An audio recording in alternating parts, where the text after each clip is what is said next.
Dog bite করলো, dog bite করলো সেই জায়গার মধ্যে, তখন রেবিস অ্যান্টি রেবিস ভ্যাকসিন নেওয়া হয়। অ্যান্টি রেবিস ভ্যাকসিন, ভ্যাকসিন মানে যে রেবিসের ভাইরাস এটাই বডির মধ্যে ইনজেক্ট করা হয়, আর বডি খুব অল্প পরিমাণে দেওয়া হয় যাতে বডি নিজে এটার এগেনস্টে অ্যান্টিবডি বানায়। রিজন কি? ভ্যাকসিন নেওয়া মানে একটা প্রিভেন্টিভ মেজার, আমরা জানি। যখন করলে কোভিডের ভ্যাকসিন মানে করোনা ভাইরাসেরই বডির মধ্যে ইনজেক্ট করা হয়, কিছুটা চেঞ্জেস করে সেটা খুব কম অ্যামাউন্টে, যাতে বডি নিজে নিজে অ্যান্টিবডি বানায় নেয়, যখন যখন অ্যাকচুয়াল ভাইরাস আয়া পড়বো যাতে বডির কাছে রেডিমেড অ্যান্টিবডি থাকে। এবার আমি বলছিলাম ডগ এখানে বাইট করছিল, এটার পিছনে স্টোরি আছে বাবা। রেবিস ভাইরাসের story, rabies virus target side হতেছে ব্রেন, এটা স্টোরি দেখো, এটা যদি এখানে বাইট করে ব্রেনের থেকে খুব কাছে না, তো যদি ওই ডগের মধ্যে রেবিস ভাইরাস থাকা থাকে, ওই ভাইরাসটা আমার বডিতে খুব তাড়াতাড়ি ব্রেনে পৌঁছে যাবো, মানে আমার কাছে তখন টাইম নাই অ্যান্টিবডি বানানোর, তো আমার তখন ভ্যাকসিন দিয়ে কি কোনো লাভ হবে না, কিন্তু তখন রেডিমেড অ্যান্টিবডি দিতে লাগে, তখন এটার নাম হয় অ্যান্টিসিরাম। যখন নার্ভাস সিস্টেমের খুব কাছে ডগ বাইট করে নেয়, মানে ব্রেনের খুব কাছে ডগ বাইট করে, আমার করছে এই জায়গাতে, তো যদি এমন হয় যে খুব কাছে, আমার প্রফেশনের কারণে করতে হবে এমন স্বাভাবিক এগুলো, এমন শুধু আমি না, আমার মতো এমন 10 জন ভেটেনারিয়ান আছে যারা সাথে সেম জিনিস হয়েছে। যখন কুকুরটা অসুস্থ ছিল কিচ্ছু হয়েছে না, 5 নম্বর দিন যেদিন স্যালাইন দিতে আসছিলাম সুস্থ হওয়ার পরে কামড় দিছে, যখন আইসে তখন এটা লড়তেও পারে না। একটা সেন্ট বার্নার্ড একটা ব্রিড হয় ডগের, বেশ বড় সড়ো হয়, একটাই সেন্ট বার্নার্ড ছিল তখন ত্রিপুরাতে। ওই সেন্ট বার্নার্ড একটা মানে বেশ বড় সড়ো, মনে করো অলমোস্ট আমারও হাইট ছোট, এরও হাইট বড়, আমরা কাছাকাছি হাইটের হয়ে গেছি, তো আমরা অলমোস্ট কাছাকাছি হাইটের। তো এ হঠাৎ করে ওইটা এখানে বাইট করে দিছে 5 নম্বর দিন। তো ওই তখন গিয়ে সেটা অ্যান্টি সিরাম নিতে লাগে, রিজন কি, যখন নার্ভাস সিস্টেমের খুব কাছাকাছি হয়। জেনারেলি দেখো রেবিস একটা খুব রেয়ার ডিসিজ, ডগ বাইট করছে আর রেবিস হয়েছে এমন কেসেস তুমি শুধু শুনবা কিন্তু নিজের সামনে দেখতে না কোনো সময়। এগুলো হচ্ছে ওই গ্রামে একদিন এমন হয়েছিল দেখা গেছে, বাট অ্যাকচুয়ালি নিজের চোখে দেখতে না যে এর রেবিস হয়েছে এমন দেখা যায় না, কারণ রেবিস খুব রেয়ার ডিসিজ। তো বাকি মনে করো স্টোরির তো শেষ নাই, কিন্তু এটার একটা প্রবলেম হইতেছে কি দেখো, তারপর অ্যান্টি রেবিস ভ্যাকসিন কেন নেওয়া হয় এত রেয়ার ডিসিজ হওয়া সত্ত্বেও? ডাব্লিউএইচও নাম শুনছো, ওয়ার্ল্ড হেলথ অর্গানাইজেশন, এটা ডেডলিয়েস্ট ডিসিজের মধ্যে এটা র্যাঙ্ক 1-এ হয়, র্যাঙ্ক 1। তুমি যত ডিসিজের নাম জানো, এইচআইভি এইডস হইতে পারে, ক্যান্সার হইতে পারে, যত রকমের ডিসিজ হইতে পারো, এর থেকে সবচেয়ে বেশি ডেডলিয়েস্ট ডিজিজ এটা ধরা হয়। রিজন, যদি একবার রেবিজের সিমটম দেখা যায় মানে মারা যায় বইটা শিওর, আর কোনো ট্রিটমেন্ট নেই। হইতে পারে খুব রেয়ার, কিন্তু রেবিসের কোনো ট্রিটমেন্ট হয়ই না একবার যদি সিমটম দেখা যায়। আর প্রবলেম ইজ রেবিস ভাইরাসের, মনে করো আজকে বডিতে ভাইরাস এন্টার করছে, 10 দিন পরে সিমটম দেখা যাওয়া শুরু হয়েছে, এটার নাম দেওয়া হয় ইনকুবেশন পিরিয়ড।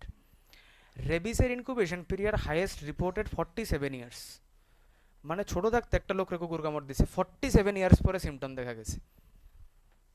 এটা as low as 10 days, as high as 40-50 years হতে পারে ইনকুবেশন পিরিয়ড ভাইরাসের। বাট যদি সিমটম একবার দেখা যায়, এটার কোনো ট্রিটমেন্ট নাই, উইদিন 10-15 days ডেথ শিওর।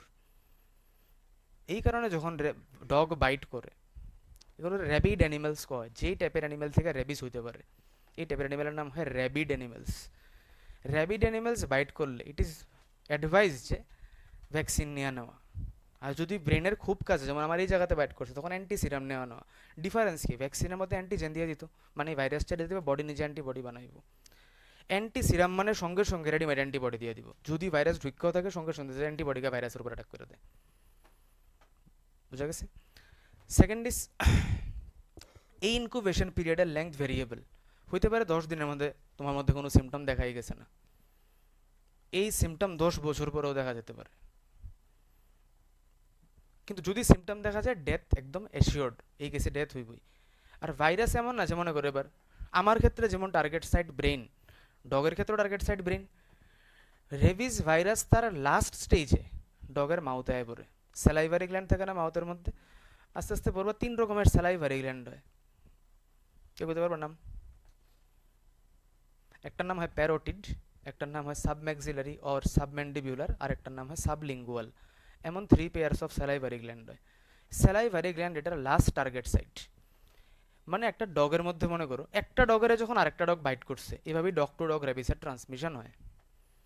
এবার ডগের মধ্যে প্রথম ভাইরাস যায় নার্ভাস সিস্টেমে, এখানে গিয়ে ভাইরাস মাল্টিপ্লাই করে লাস্ট স্টেজে আয় পরে মাউথে। লাস্ট স্টেজ মানে এই স্টেজে আর পরে আর শুধু এই ভাইরাস বা যার উপর অ্যাটাক করছে সে আর 10 দিনই থাকবো, এরপরে মারা যাবো। এই কারণে ডগ বাইট করলে প্রথম কোয়া হয় যেই ডগটা বাইট করছে সেটা 10-15 ডেজ অবজার্ভ করতে মারা যায় নাকি, তখন একটা চান্স আছে। কারণ যদি এই ভাইরাসটা ডগের ব্রেইন থেকে মাউথে আয়া পড়ে, এই ডগটা শুধু 10 দিনই বাঁচবে, মানে লাস্ট স্টেজে আছে, তখন এই ভাইরাস মাইগ্রেট করে যায় মাউথের মধ্যে। এটা স্যালাইভারি রুট অফ মাইগ্রেশন কোয়া হয়, মানে ফ্রম ব্রেইন এটা স্যালাইভারি গ্ল্যান্ডের মধ্যে আয়া পড়ে। তারপরে যে হোস্ট মানে ডগ নিজে আর 10 দিন বাঁচবো, তো আমার যদি ওই টাইমে ডগ কামড় দেয় বাইট করে, তখন চান্সেস আমার মধ্যে ভাইরাস হওয়ার। ডগের ব্রেইনে ভাইরাস আমারে বাইট করলো, আমার কিচ্ছু হইতো না। বুঝা গেছে? ভাইরাস যদি ডগের স্যালাইভারি গ্ল্যান্ডে থাকে তখন আমার মধ্যে বাইট করে, তখন আমার মধ্যে ভাইরাস এন্টার করতে পারে। তো যেই ডগ বাইট করে প্রথম কয়টা 10 ডেজ অবজার্ভ করতে, 10 ডেজের মধ্যে এটার কিছু হয়েছে নাকি। যদি 10 ডেজের মধ্যে এটা মারা যায় তখন এটার প্রপার পোস্টমর্টম করা হয়। পোস্টমর্টমে ডগের ব্রেইন থেকে টিস্যু নিয়ে মাইক্রোস্কোপিক অবজারভেশন করা হয়। এটা করলে এক রকমের বডিজ দেখা যায় গ্রিন কালারের, নাম হয় নেগ্রি বডিজ। যদি পাওয়া যায় মানে ডক্টর মধ্যে রেবিস আসছিল, মানে বডির মধ্যে ভাইরাস এন্টার করছে, তখন সেকেন্ড লাইন অফ ট্রিটমেন্ট শুরু হয়ে যায়। তখন ভ্যাকসিনের জায়গাতে অ্যান্টিসিরাম দেওয়া হয়, মানে অ্যান্টিবডি দেওয়া হয়, ডাইরেক্ট রেডিমেড অ্যান্টিবডি দিয়ে দেওয়া হয়। তারপরে ভগবানের প্রে করা ছাড়া কোনো উপায় নেই। যে অ্যান্টিবডি কাজ করছে নাকি এটা তুমি কিছু করতে পারত না। যদি কাজ করে যায় ফাইন, না করলে মারা যাবে এটা শিওর, যদি সিমটম দেখা যায় একবার। আর এটার শিডিউল যদি মনে করো জেনারেলি এমন তো হয় না, তো এমন করা হয়েছে আগে এটার ইনজেকশন নাম্বার অফ ডোসেস আসছিল 15, তারপর একটা কমে হয়েছে 14। আর টার্গেট সাইট আসছিল অ্যাবডোমেন, লোয়ার অ্যাবডোমেনের মধ্যে দেওয়া হতো। এখন এটা টার্গেট সাইট হয়ে গেছে হ্যান্ডের মধ্যে, আর পজিশন হয়ে গেছে ইন্ট্রাডার্মাল। ডার্মিস মানে বুঝো স্কিন।